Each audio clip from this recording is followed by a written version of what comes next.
Buenas noches, bienvenidos a Serenity Markets. Les habla Juan Esteve.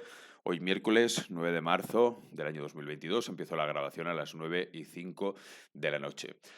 Hoy las acciones estadounidenses, los índices estadounidenses suben con fuerza, con el Nasdaq más de un 3% y recuperándose de la caída de varios días que ya llevábamos acumuladas.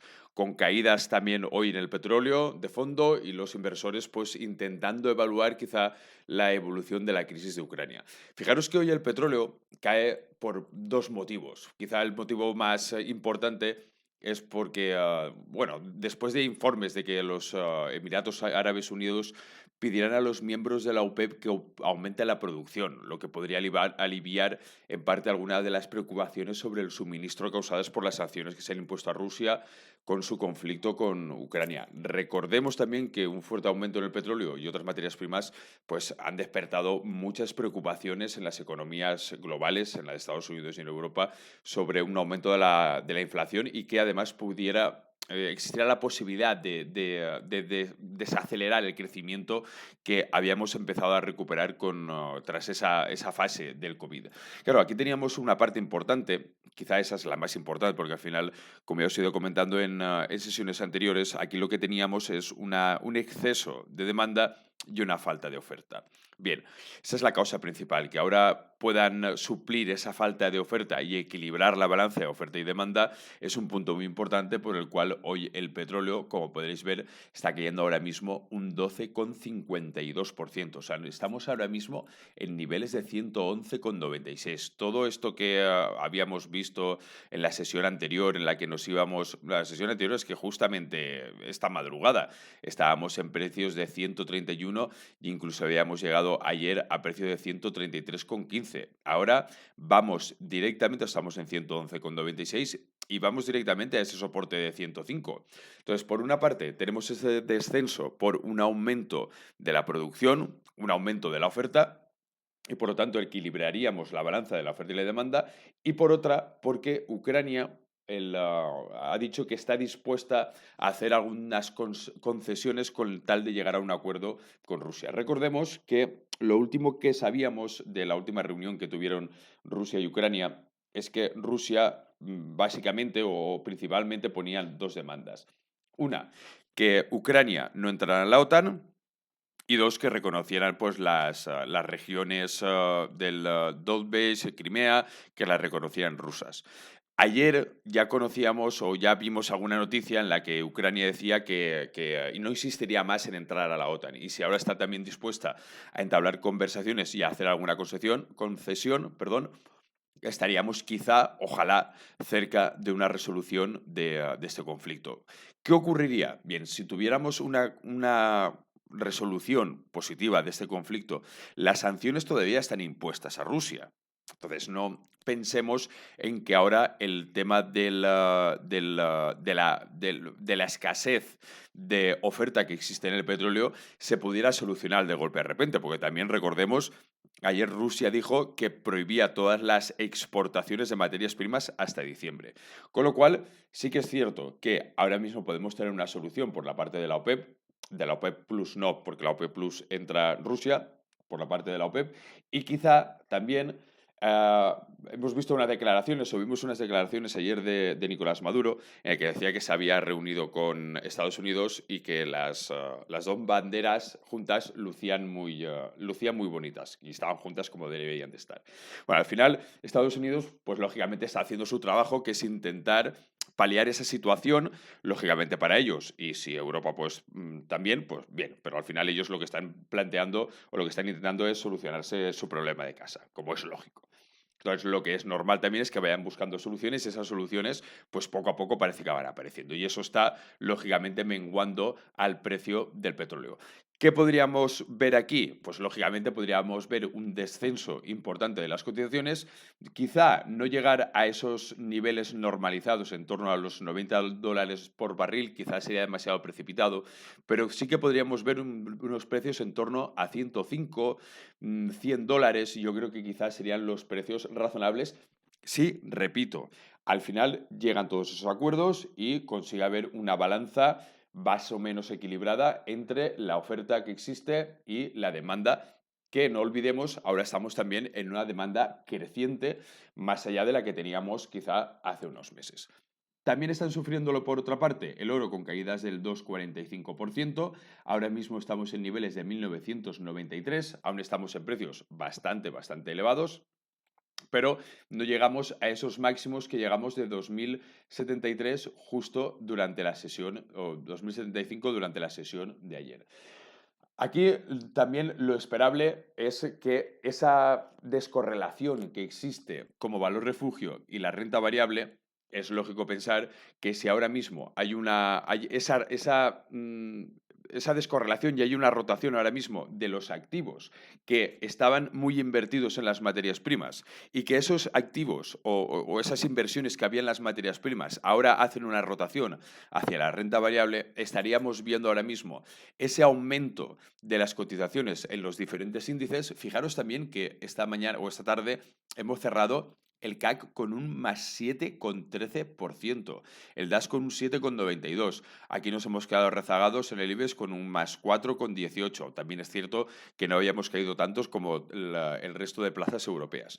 Pero esa rotación que puede estar habiendo ahora mismo de materias primas, porque es cierto que había habido una alta concentración de inversión en las materias primas y esa rotación podemos estar viéndola ahora con la salida de flujos de dinero de las materias primas hasta la renta variable. Y puede que si esas conversaciones, que además mañana tienen la tercera intento de reunión entre Rusia y Ucrania, llegan a buen puerto, veamos todavía más rotación de las materias primas hacia la renta variable. Por lo tanto, esa descorrelación también que estamos viendo entre pues, el trigo, que hemos hablado bastante de él también estos días, ahora está en 6,61, el oro cayendo un 2,35 como valor refugio. Entonces, esas inversiones vuelvan a la renta variable. No digo yo que volvamos a ver subidas, pues como las que hemos tenido esta tarde en Europa, de más un 7, más un 5, pero quizá si las cosas empiezan a tranquilizarse, sí que volvamos a ver esos flujos de capitales que han salido de la renta variable, volver a entrar, aprovechar y plantear ese escenario que ya os dije semanas atrás, en los que suele ocurrir en este tipo de crisis. Tenemos un escenario de volatilidad, de caídas. Recordad que ayer comentábamos que hasta el cierre del lunes el Nasdaq había entrado en una tendencia bajista, con caídas de más de un 20% desde sus máximos históricos. Y el Dow Jones entraba en una fase también de corrección, con caídas de más de un 10% desde sus máximos históricos. Ahora lo veremos esto en los gráficos. Entonces, esos escenarios o esos escenarios de los que podemos aprender en la historia nos cuentan que existe un primer escenario de caídas, de volatilidad, de caídas prolongadas. Podríamos estar en ese escenario. El segundo escenario es un escenario de estabilización. Y el tercer escenario, que es el más interesante, el más curioso, es que ese tercer escenario, después de la recuperación, vuelve el flujo a la renta variable. El flujo de la renta variable lo que hace es recuperar los precios de antes de la caída, pero esa misma inercia, o sea, toda esa atracción de inversiones hacia la renta variable, lo que hace también es un efecto de rodamiento, un efecto de bola de nieve que consigue llevar a las cotizaciones mucho más altas de lo que estaban al inicio de la crisis en un gran porcentaje de casos. Esto no es ciencia exacta ni es al 100%. Hablo de lo que ha ocurrido históricamente en diferentes escenarios de crisis. Primera Guerra Mundial, Segunda Guerra Mundial, la crisis del petróleo, la crisis de las .com, un poquito más alargado, más dilatado en el tiempo, quiero decir. Pero ese escenario es un escenario que si estudiamos economía o historia de la economía, podemos ver cómo ha ido evolucionando durante todas esas trayectorias. No quiero decir con esto que tengamos la seguridad que va a ocurrir, pero por lo menos tenerlo planteado y no olvidarnos de lo que ha ocurrido en el pasado para no cometer otros errores que se podrían haber cometido. Bien, dicho esto, si nos vamos a las cotizaciones ahora mismo de los índices, ahora hablaremos también de las criptomonedas, porque hay una serie de noticias que creo que también son importantes comentar y repasar. Ahora mismo tenemos el Nasdaq 100 con subidas del 3,50%, es el índice americano que mejor se está comportando de los grandes índices americanos. Y si nos vamos al gráfico, vamos a ampliarlo, vemos ahora mismo cómo tenemos aquí una fase más o menos, lógicamente tenemos una fase de subida, pero ahora mismo estamos lejos todavía de alcanzar esas referencias. De los 14.000 puntos, que para mí sería el punto clave de referencia, y con un soporte bastante alejado de en torno de los 13.072 puntos. Entonces, el próximo ataque estaría en la resistencia de los 14.000 puntos, números redondos, recordadlo, os lo he comentado muchas veces y creo que es importante. Y por lo tanto, ahora mismo estamos buscando esa referencia en la cual acercarnos a un precio y tener por lo menos una referencia, valga la redundancia. Si nos vamos al SP, el Standard Poor's, lo tenemos ahora subiendo un 2,65. El último cambio lo tenemos en 4.279 y el máximo de la sesión lo hemos tenido en 4.290. Aquí sí que tenemos ahora mismo una resistencia muy cercana en 4.287 que sería interesante poderla cruzar y poderla soportar, poderla aguantar, quedar por encima y convertirla en soporte por lo menos al cierre de la sesión. Porque si consiguiéramos esos puntos ya tendríamos una nueva referencia bastante clara y podría incluso intentar atacar los 4.400 puntos. En el Dow Jones subiendo un 2,18, de los grandes índices americanos es ahora el que menos está subiendo. Tenemos cotizaciones en 33.312 y hemos marcado un máximo de 33.425.